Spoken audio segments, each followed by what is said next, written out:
Hola a todos y bienvenidos a esta nueva exploración visual.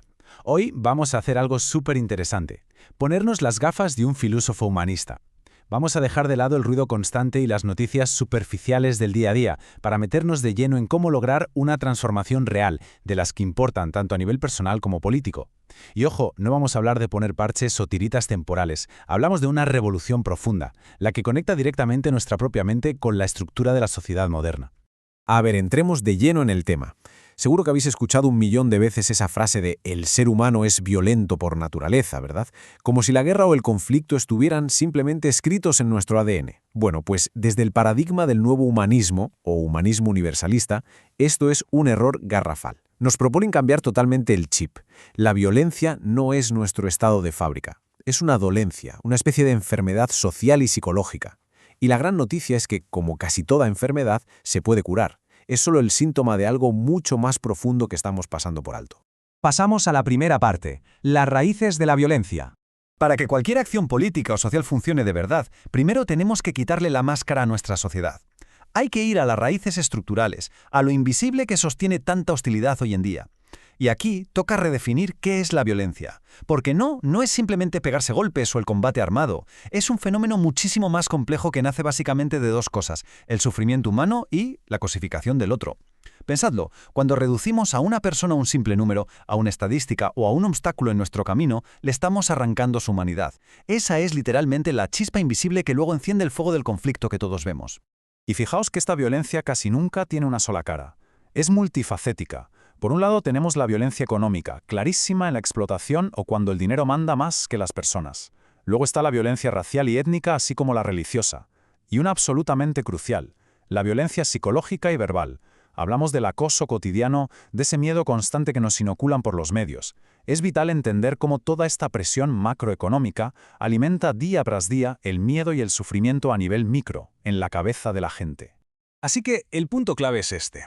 Podemos firmar todos los tratados de paz que queramos o poner el triple de seguridad en las calles, pero si la sociedad sigue ignorando estas raíces económicas y psicológicas, no va a servir de absolutamente nada.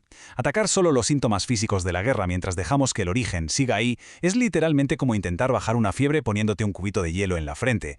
Hay que desmantelar las causas. Y esto nos lleva a la sección 2, sanando el paisaje interno. Aquí es donde damos el salto de lo macro, de la sociedad gigante, a lo micro, a cada uno de nosotros. Porque el mundo exterior, al final del día, funciona como un espejo inmenso. Esa hostilidad que vemos a todas horas en la pantalla es solo el reflejo del inmenso dolor interno que arrastramos como humanidad. Esa frustración constante, el resentimiento que vamos acumulando, nuestras propias contradicciones y ese miedo que nos paraliza, esa es la verdadera materia prima de la violencia social. Por eso, cualquier revolución que quiera perdurar en el tiempo es totalmente inseparable de una profunda transformación personal.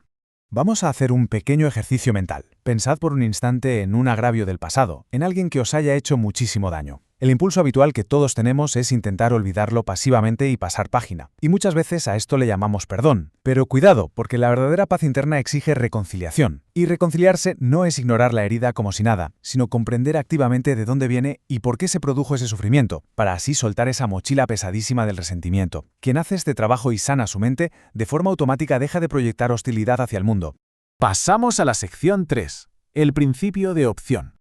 Vale. Si ya estamos empezando a limpiar nuestra casa por dentro, necesitamos una brújula moral, ¿no? Algo que conecte esta sanación interna con lo que hacemos ahí fuera. Y esa brújula es, trata a los demás como quieres que te traten. Suena a la típica frase de toda la vida, pero su profundidad es brutal. Es la famosa regla de oro, el auténtico cimiento ético y universal de esta filosofía humanista. Hago una pausa para que esto resuene de verdad. Imaginaos el impacto gigante que tendría aplicar esta idea a cada interacción que tenemos en el día, a cada decisión política o económica. Y si seguimos tirando del hilo de esta regla de oro, llegamos a una conclusión matemática casi infalible. Si tú de verdad logras ver al que tienes delante como a un igual, como a un espejo de tu propia humanidad, ejercer violencia contra esa persona se vuelve lógicamente imposible, porque hacerle daño a otro ser humano significaría inevitablemente hacerte daño a ti mismo. Es así de simple y de profundo. Cuarta sección, metodología de no violencia activa. Una vez que tenemos esa base moral súper sólida, volvemos a mirar al mundo exterior listos para la acción. porque esta filosofía se convierte en una herramienta súper práctica para cambiar las cosas. Y aquí hay que desmontar un mito urgente. Buscar la paz no tiene nada que ver con quedarse de brazos cruzados o ser pasivo ante una injusticia. Para nada.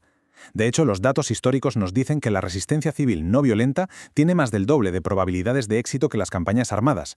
La no violencia activa requiere acción constante, estructurada y muy firme, tal y como nos enseñaron gigantes como Gandhi o Martin Luther King Jr. Es la única manera legítima de derribar estructuras opresivas sin acabar convirtiéndote en aquello que intentas destruir. Y ojo, esto no es una idea abstracta, tiene un paso a paso clarísimo. Primero, el vacío a la violencia, que básicamente es negarse en rotundo a cooperar o a justificar actos violentos vengan de quien vengan. Segundo, la denuncia social, es decir, sacar a la luz las injusticias de forma pacífica pero con muchísima firmeza. Y tercero, la joya de la corona, la desobediencia civil, que es ese acto de enorme valentía donde uno se niega a cumplir leyes o mandatos que pisan directamente la dignidad humana. Y llegamos a la última sección, la número 5, el ser humano como prioridad. Este es el cambio de mentalidad definitivo, la gran meta hacia la que corremos todos con esta transformación interna y externa. A día de hoy, la pirámide de nuestra sociedad está totalmente del revés. Vemos como el dinero, las grandes corporaciones y las instituciones están ahí arriba aplastando literalmente la dignidad humana en la base. Pues bien, el nuevo humanismo nos exige darle la vuelta a esta estructura con una regla innegociable.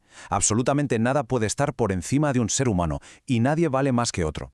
Eso sí, para que esta nueva pirámide se sostenga de verdad, no nos bastan las buenas intenciones. Se necesitan cambios estructurales muy bestias. Hablamos de exigir un desarme nuclear progresivo y dar un buen tijeretazo al presupuesto militar. ¿Con qué fin? Pues para coger toda esa montaña de recursos e invertirla en la raíz del problema, erradicando la violencia económica, garantizando sí o sí derechos universales como la salud, la educación y un techo digno para absolutamente todos. En definitiva, para salir del agujero en el que estamos se requiere un esfuerzo doble, remando en dos direcciones a la vez. Por un lado, un viaje súper íntimo hacia adentro para limpiar el resentimiento y las heridas del pasado, y en paralelo, una marcha imparable hacia afuera para transformar mediante la acción pacífica todas esas estructuras de la sociedad que nos roban la humanidad. Ya tenemos claro cómo funciona la sociedad y qué herramientas pacíficas tenemos sobre la mesa, pero el gran reto, de verdad, empieza mucho más cerca de casa. La pregunta final es, ¿estamos dispuestos a enfrentarnos a nuestras propias contradicciones, a mirar hacia adentro y sanar nuestro propio dolor antes de ir a exigirle al mundo que deje de ser hostil? Os dejo con esa reflexión que es el punto de partida perfecto para comenzar vuestra propia revolución personal. Muchísimas gracias por acompañarnos en este análisis visual y hasta la próxima.